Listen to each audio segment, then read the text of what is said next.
Pak Capres sudah memutuskan meminta tim kecil atau tim 8 ini untuk menjadi bagian dari proses ini dengan membantu nanti melakukan review terhadap nama-nama yang ada untuk kemudian diserahkan pada pengambil keputusan.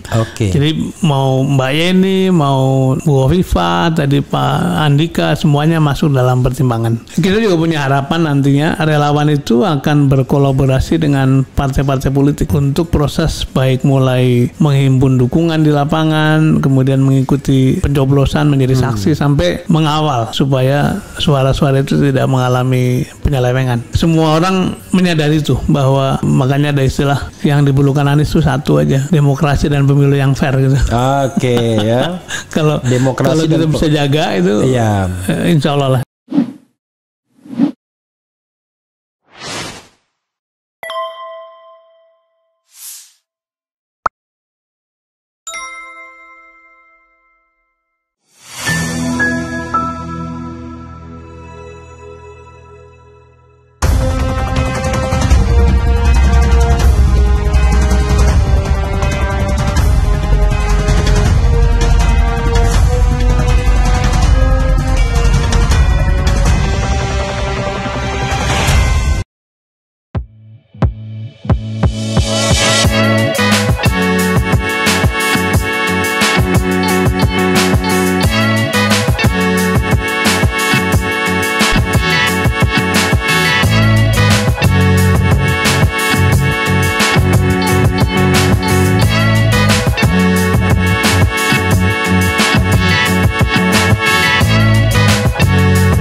Assalamualaikum warahmatullahi wabarakatuh, Sobat RH sekalian. Jumpa lagi kita di channel yang keren ini. Keren jelas. Waalaikumsalam warahmatullahi wabarakatuh. Ini belum terlalu kenceng ini. Jadi siapapun digebrak kok, mau tua mau muda gitu ya. Sudirman Said. Assalamualaikum warahmatullahi wabarakatuh. Waalaikumsalam warahmatullahi wabarakatuh. Luar biasa, pokoknya kalau Sudirman itu kalau nggak jenderal kapten. Dulu ada Jenderal Sudirman dan Kapten Kesebelasan Indonesia. Sudirman juga Kapten Kesebelasan sepak bola dulu. Sahabat RH sekalian, menarik ya, karena kemarin akhirnya ditandatangani piagam Koalisi Perubahan untuk Persatuan. Akhirnya namanya begitu, KPP. Mas Dirman, tentu orang bertanya-tanya, itu pentingnya apa sih piagam itu sebenarnya? Ya, terima kasih nih diundang oleh channel yang keren dan cadas. Jadi saya kira pertanyaan itu tepat sekali, untuk apa harus ada piagam. Nah, kita ingin memberikan satu pembelajaran lah, bahwa politik itu bisa ditempuh dengan tahapan-tahapan yang kita rencanakan, dan merumuskan kesepakatan dalam satu piagam, satu dokumen itu penting sebagai pengikat. Bahwa yang disepakati dalam diskusi-diskusi itu dirumuskan, jadilah piagam. Dan kalau kita lihat sebenarnya kesepakatan dasar lah, kesepakatan tingkat tinggi. Yang pertama, bertiga itu sepakat membentuk koalisi yang namanya Koalisi Perubahan untuk Persatuan. Yang kedua, sepakat untuk mencalonkan Pak Anies Baswedan sebagai calon presiden. Kalau dalam istilah legalnya bakal calon presiden ya. Kemudian bakal calon presiden pun belum juga karena belum daftar. Calonnya nanti waktu daftar calonnya. Waktu daftar bakal calon presiden. Nanti kalau sudah ditetapkan baru calon presiden. Intinya kemudian, punya niat untuk mengajukan ya. Kemudian yang ketiga, kepada calon presiden atau bakal calon diberikan kewenangan untuk nanti memilih pasangannya dengan syarat-syarat atau kriteria yang telah disepakati. Kemudian ini kriterianya. Kalau nggak hafal saya bacakan tuh. Ya, boleh. Satu, berkontribusi dalam pemenangan diwujudkan dengan tingkat elektabilitas yang tinggi dan tingkat kerentanan politik yang rendah. Maksudnya elektabilitas tinggi tapi akseptabilitas tinggi juga ya. Betul. Supaya tidak rentan. Sampai populer tapi kemudian punya masalah-masalah hukum gitu. Berkontribusi dalam memperkuat dan menjaga stabilitas koalisi. Ini centeng maksudnya ini ya. Ya, menjadi penghubung dengan partai maupun nanti koalisi ke depan. Jadi kalau sepak bola itu dia tuh pemain jangkar, kira-kira begitu. Bukan playmaker tapi pemain jangkar. Bisa jaga keseimbangan. Keseimbangan. Dulu yang paling ngetop itu di Belanda itu namanya Clarence Seedorf. Itu pemain jangkar itu, menjaga keseimbangan tim ya. Kemudian 3, berkontribusi dalam pengelolaan pemerintahan yang efektif. Jadi ini kan capacity to govern ya, yang dibilang begitu ya. Kemudian memiliki visi yang sama dengan calon presiden. Ini chemistry mungkin ya. Berkomitmen membangun kebersamaan sebagai ini yang di ujung chemistry ya. Jadi ini visi untuk yang sama. Jadi biar tidak kesana kemari. Itu Mas 5 itu ya. Silakan. Ya, jadi syaratnya kan kriterianya kan 5 tadi ya. Tentu nanti setelah dilihat semua tokoh, kemudian mana yang paling cocok dengan kriteria itu, tentu akan dibicarakan lagi dengan partai. Tapi diberi keleluasan atau diskresi bagi Pak Anies untuk memilihnya nanti. Nah, yang ini diskresinya 100% kan? Walaupun diskusi melibatkan pihak-pihak yang ada, tapi ini kan sebenarnya semacam window lah, jangan sampai deadlock kemudian harus ada yang mengambil keputusan, kira-kira gitu. Semangatnya begitu. Kemudian ada juga klausul di situ kesepakatan bahwa kepada capres atau baca pres diberi keleluasaan untuk memperluas dukungan dengan komunikasi dengan partai lain. Yang terakhir kesepakatannya segera dibentuk sekretariat, kemudian deklarasi pada waktunya untuk mengumumkan pasangan. Kurang lebih itu. Jadi kembali apa pentingnya piagam? Kita ingin mendokumentasikan kesepakatan sehingga itu bisa jadi pegangan untuk jalan ke depan. Nah, pertanyaannya Mas ya, nggak boleh kan nanya-nanya kritis kan? Boleh. Tapi beliau mengatakan ya saya juga boleh tidak jawab. Pertanyaannya kenapa ada jomplang banget tuh? Kan jomplang tuh mana? Komitmen untuk mencalonkan Anies kan sudah dibuat oleh 3 partai secara sendiri-sendiri. Bahkan yang surprisingly Demokrat yang diperkirakan baru akan Februari ternyata Januari sudah mengumumkan. Karena bisik-bisik tetangganya kan PKS dulu baru Demokrat menyusul karena Demokrat diperkirakan alot di wapresnya. Tapi tiba-tiba Demokrat duluan. PKS menyusul Februari. Itu pun seperti bukan komitmen dari Majelis Syuro'nya tapi baru komitmen presidennya atau eksekutifnya. Jadi masih ngambang. Akhirnya Majelis Syuro'nya mengiyakan, tapi piagam baru ditandatangani tanggal 22 Maret. Itu kenapa ada jomplang waktu yang seperti itu? Kalau politisi ngomongin politik kan dinamis. I see. Itu yang sering kita dengar. Tapi kenyataannya begitulah karena dialog kami berdelapan itu selalu memperhatikan perkembangan di masing-masing partai politik ya. Dan caranya masing-masing berbeda lah. Misalnya dalam urusan dengan Nasdem itu kan jauh-jauh hari mereka sudah rapat pimpinan nasional, kemudian Rapimnas menyebut 3 calon kan, kemudian pada waktu Rapimnas diputuskan bahwa nanti Pak Ketua Umum yang memutuskan. Jadi pada waktu keadaan menghendaki ya sudah dengan cepat Pak Surya Paloh tanggal 3 ya, tanggal 3 Oktober. 3 Oktober. Itu. Pakai bahasa bersayap keadaan menghendaki. Kemudian di Demokrat dulu kan ada satu aspirasi supaya Demokrat tuh Demokrat menghendaki supaya pengumumannya itu bersamaan dengan wakil ya, presiden dan wakil. Tapi setelah dialog kemudian melihat keadaan juga itu kan sebenarnya mengunci kan kalau sudah wakilnya diputuskan awal-awal. Kita tidak bisa melebarkan koalisi. Akhirnya beliau-beliau memiliki pengertian sudah kalau gitu kita ikuti dulu dukungan pada capres sambil jalan nanti kita putuskan cawapresnya. Dan itu Kalau di sini kan dikatakan segera nih ya. Kalau dilihat poin ke dalam waktu yang tidak terlalu lama ya, bahwa dalam waktu tidak terlalu lama KPP akan menyelenggarakan deklarasi dan mengumumkan pasangan calon presiden dan calon wakil presiden. Tapi nggak lamanya kita nggak ngerti, nggak ada batas waktunya. Batas waktunya ini yang jelas November, Oktober menjelang pendaftaran.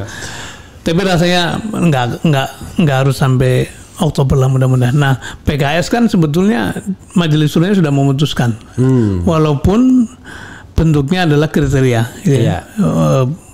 Kalau mendengar dari teman-teman dari PKS itu, walaupun tidak disebut nama, tapi proses di dalamnya itu menyebut nama atau cenderung pada Pak Anies sebetulnya. Nah, tapi tidak keluar ya? Tidak keluar. Nah, proses itu yang kemudian kita coba ikuti terus. Kan memang karena kita menyadari Pak Anies tidak punya partai, maka betul-betul tergantung pada keputusan masing-masing partai itu. Karena itu kita dengan sabar mengikuti dan tidak bisa saling intervensi. Betul. Jadi itulah hasil optimal yang kita peroleh. Dan mengapa kemarin ditanya wartawan juga, kenapa antara tanggalnya Demokrat dan PKS begitu lama selisihnya gitu. Itu soal teknis saja. Jadi pada waktu itu kebetulan Pak Anies perjalanan ke Australia seminggu lebih. Nah, begitu Pak Anies pulang, Pak Ketua Umum Presiden PKS berangkat ke Amerika. Cukup lama juga, jadi simpang terus. Jadi berselisih berselisih waktu kemarin jalan. Baru sempat ketemu lah kira-kira itu. Menarik ini ya. Dan dinamika di sana di luar pasangan ini juga menarik juga. Menarik juga ya dinamikanya ya. Tetapi sebelum bicara dinamika, saya kan memang ini live untuk memberikan kesempatan kepada audiens atau Sobat RH untuk bertanya. Nah, tentu kita akan sampaikan hal-hal yang relevan ya.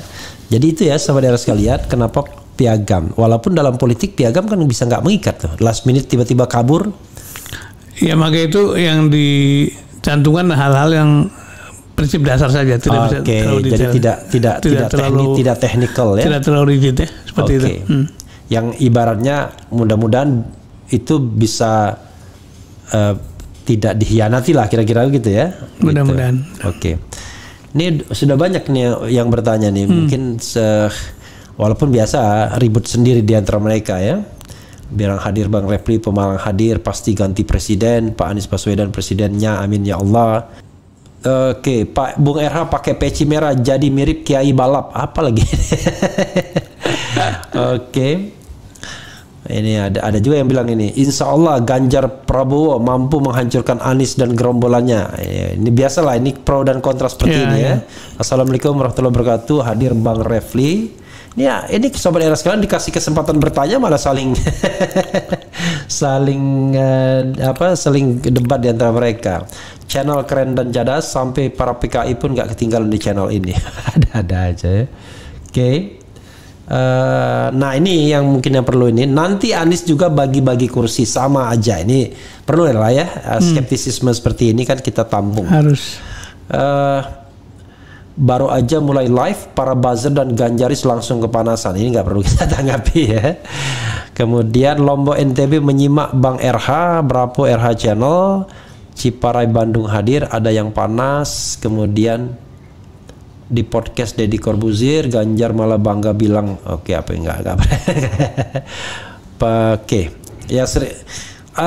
kalau kita lihat kalau kita lihat memang kalau ngomong soal presiden ini selalu saja melibatkan pro dan kontra. Ya mudah-mudahan ini cuma realitas di media sosial saja ya. Jagat maya ya. Iya. Assalamualaikum Bang Refli, alhamdulillah Koalisi Perubahan untuk Persatuan telah dideklarasikan, terbukti KPP sangat solid untuk mengusung Pak Anies Rashid Baswedan sebagai capres untuk 2024. Keren, jadas ya. Kemudian ini nggak ada yang nanya nih, yang pokoknya intinya ada yang memuji, ada pro yang kontra ya. Pro kontra. Pesimis dengan negara ini, terserah siapa presiden asal jangan Jokowi dan Prabowo. Nggak percaya dengan pejabat sekarang dan apa yang bisa diperbuat oleh Bung RH dan pejabat lainnya. Nggak jelas juga ini. Bagi-bagi kursi pasti tidak bisa dihindarkan, namun menghindari 7.861 triliun jalan keduanya gimana? Wah, ini belum menang pun sudah ditagih macam-macam nih. Itu soal utang ya? Iya, soal utang. Kemudian siap untuk menangkan Pak Anies, siapapun cawapres mudah-mudahan solid untuk koalisi perubahan. Apalagi, jadi banyak bertanya tapi Pak Sudirman tolong dijawab. Bu Khofifah, Mbak Yeni Wahid. Nah ini yang langsung ya. Karena saya dengar dari PKS mereka menyebut 4 nama tuh. Dari PKS sendiri tentunya, kemudian AHY, Khofifah dan Yeni Wahid. Itu nanti bisa dijawab Mas Dirman ya. Yeah. Rasanya cawapres perlu diambil dari calon dengan latar belakang militer. Andika, ada juga wacana memasukkan Andika ya. Saya dengar dan saya baca. Kemudian apalagi ya? Partai Arab Indonesia nggak ada malu. Orang Sumatera aja malu usulin Partai Sumatera Indonesia. Dulu ada Partai Arab Indonesia itu ya, PAB. Betul. Itu yang dipelopori oleh kakeknya Anies Baswedan. Dalam politik tidak ada yang mengikat, apakah itu kontra, piagam dan lain. Yang mengikat adalah kepentingan ya.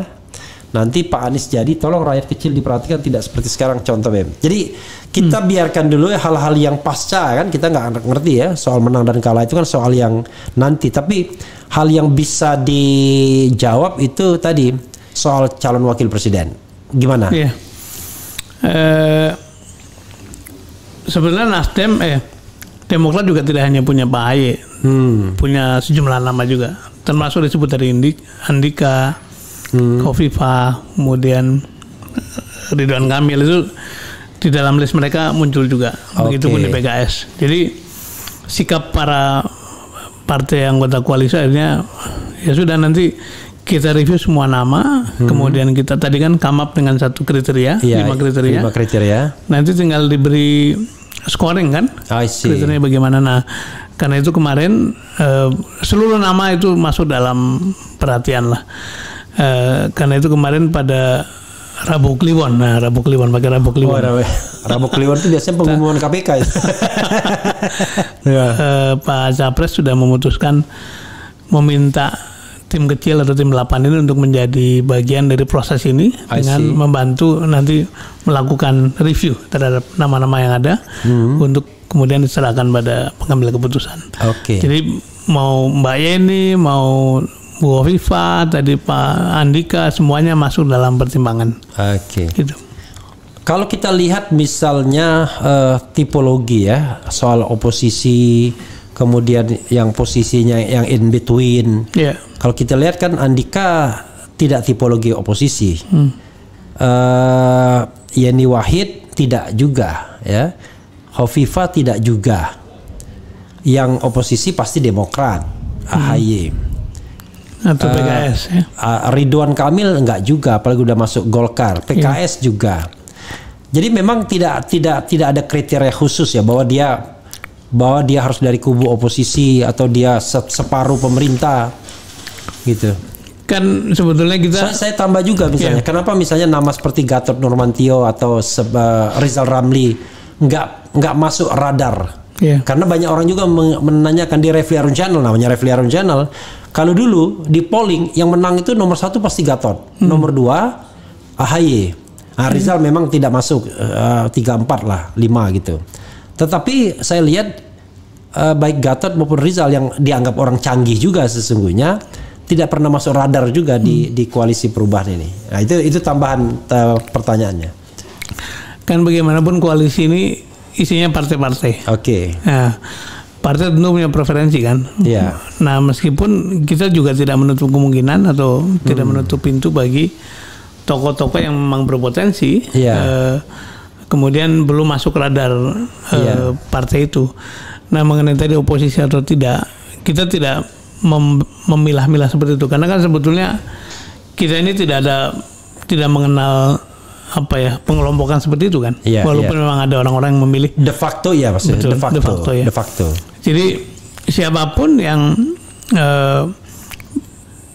memenuhi kriteria di atas kemudian paling mendekati, artinya paling baik skornya lah gitu kira-kira, mau itu dari pemerintah, mau itu dari tokoh masyarakat yang bukan parpol, itu akan dipertimbangkan. Tapi memang kita membutuhkan energi untuk mendorong perubahan ini kan, karena itu memang mungkin para tokoh yang betul-betul memiliki sikap kritis atau pengen mendorong perubahan yang punya kans lebih besar gitu. Okay. Kalau itu menjadi bagian dari pemerintah kan cenderung untuk menjaga status quo kan. Iya, gitu. iya.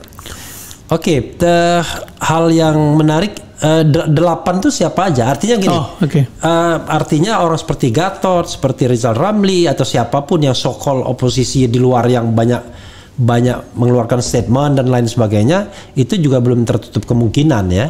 Nah, di tim 8 yang akan menggodok siapa aja orangnya, Mas? Mungkin sedikit dulu sebelum ke tim 8.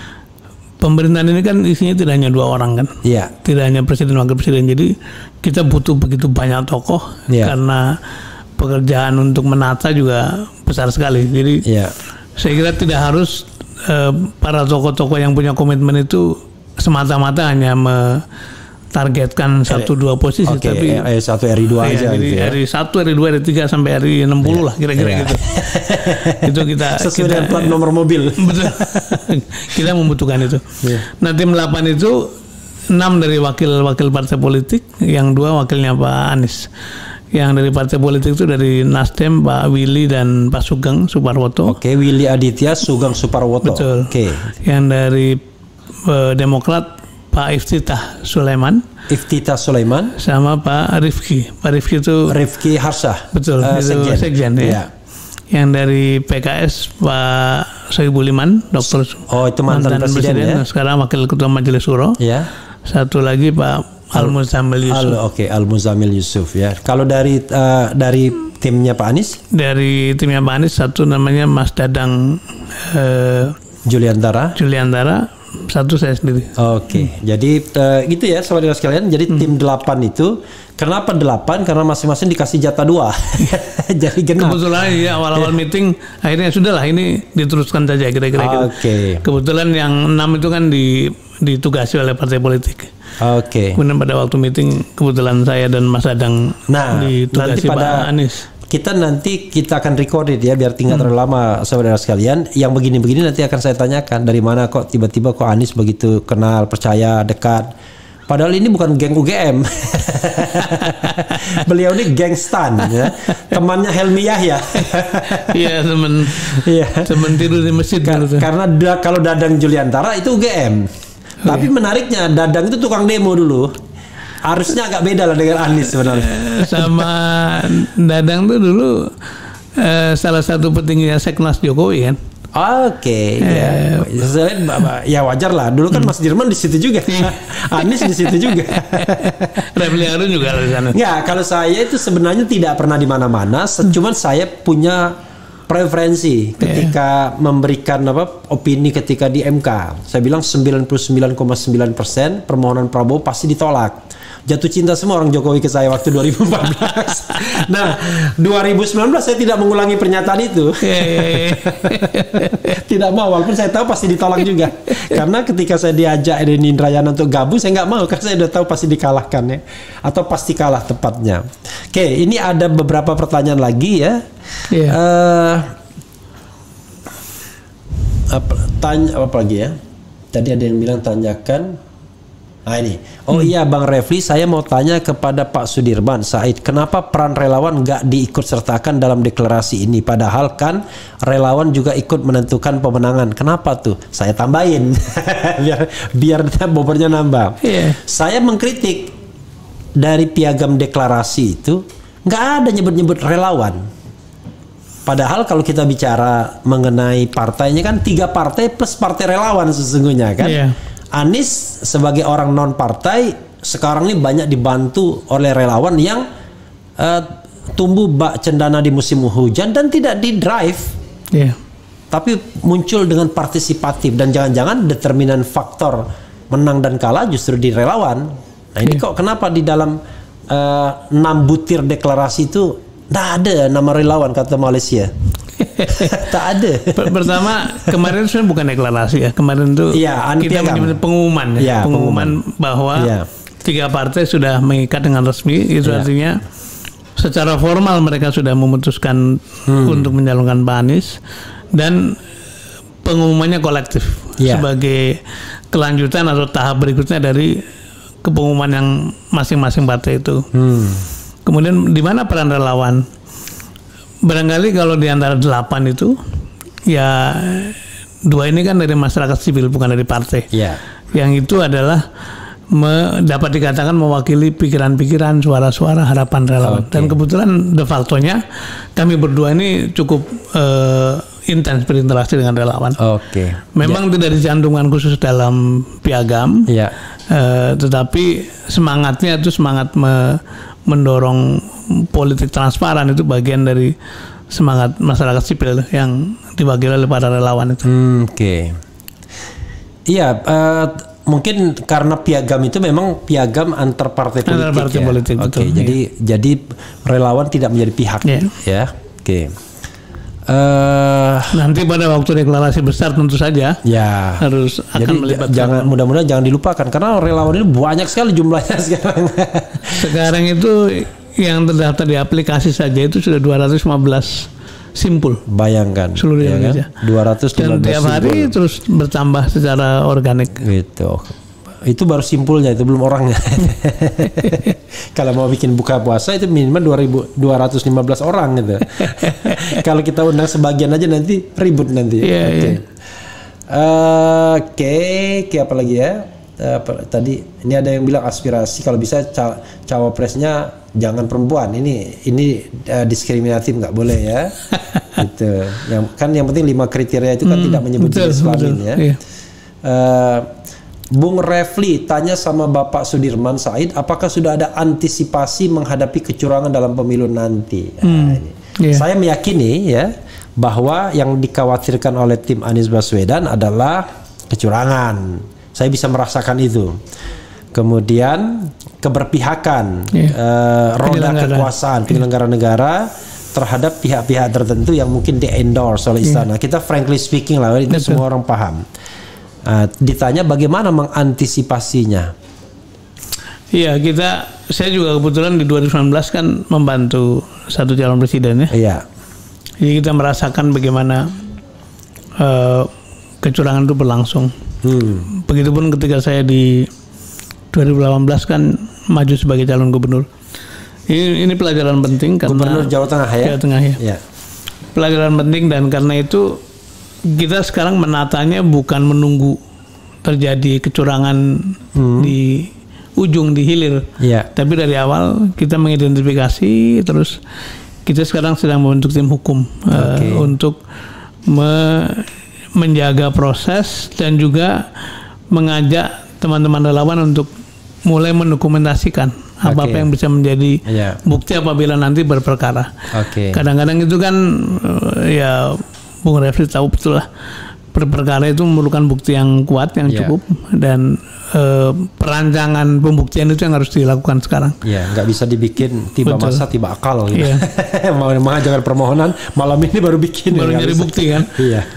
Kita juga punya harapan nantinya relawan itu akan berkolaborasi dengan partai-partai politik untuk proses baik mulai menghimpun dukungan di lapangan, kemudian mengikuti pencoblosan menjadi saksi sampai mengawal supaya suara-suara itu tidak mengalami penyelewengan. Dan semua orang menyadari itu bahwa makanya ada istilah yang diperlukan Anies itu satu aja, demokrasi dan pemilu yang fair gitu.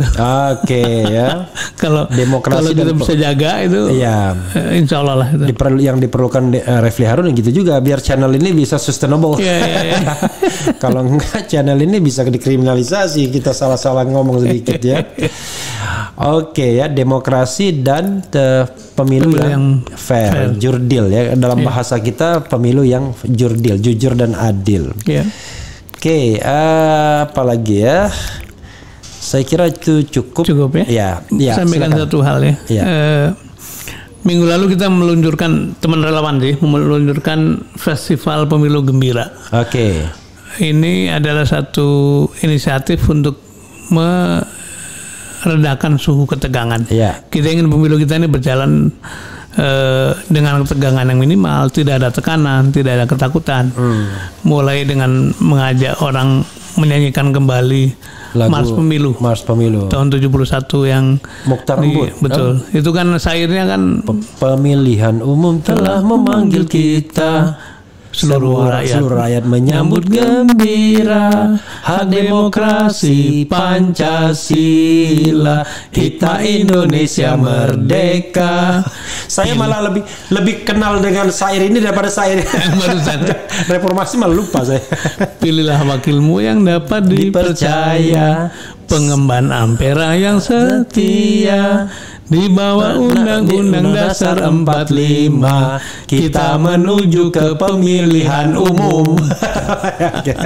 Nah, yang kedua saya agak miss sedikit ya. Nah, karena itu kita berharap pantas Henry Satria telepon saya. Gimana kalau itu dimuat di RH Channel? Boleh, tapi dia belum telepon lagi ya. Nanti kita recycle, kan lagu itu kan tanpa copyright itu mestinya. Oke. Boleh pro dan kontra, tapi sebaiknya yang kontra itu tidak meluncurkan kalimat-kalimat yang provokatif ya, karena pemilu ini kan sebetulnya harus disambut dengan kegembiraan, dan mudah-mudahan itu bisa kita mengkondisikan supaya tidak terlalu ada ketegangan gitu.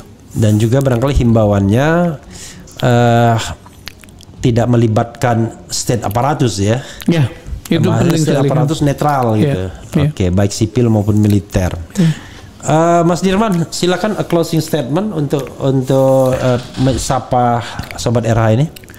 Ya, Sobat RH yang keren dan cadas ya. Kita berharap bahwa pemilu 2024 itu berjalan damai, berjalan aman dan fair. Karena kalau berjalan fair maka siapapun pemenangnya dan siapapun yang kalah niscaya akan menerima dengan legowo. Tapi kalau belum sudah penuh dengan ketegangan, penuh dengan kecurangan, itu yang menimbulkan akhirnya yang kalah tidak menerima, yang menang juga tidak nyaman. Jadi kita berharap semua Sobat RH ini bisa ikut mengawal pemilu tahun depan ini. Terima kasih. Nanti kita bikin relawan keren cadas ya. Kepengen presiden cakap, adil dan cerdas, itu keren cadas itu ya. Kalau ini kepoin Refli ngebangun channel cerdas, kalau keren cadasnya saya. Wassalamualaikum warahmatullahi wabarakatuh. Waalaikumsalam warahmatullahi wabarakatuh.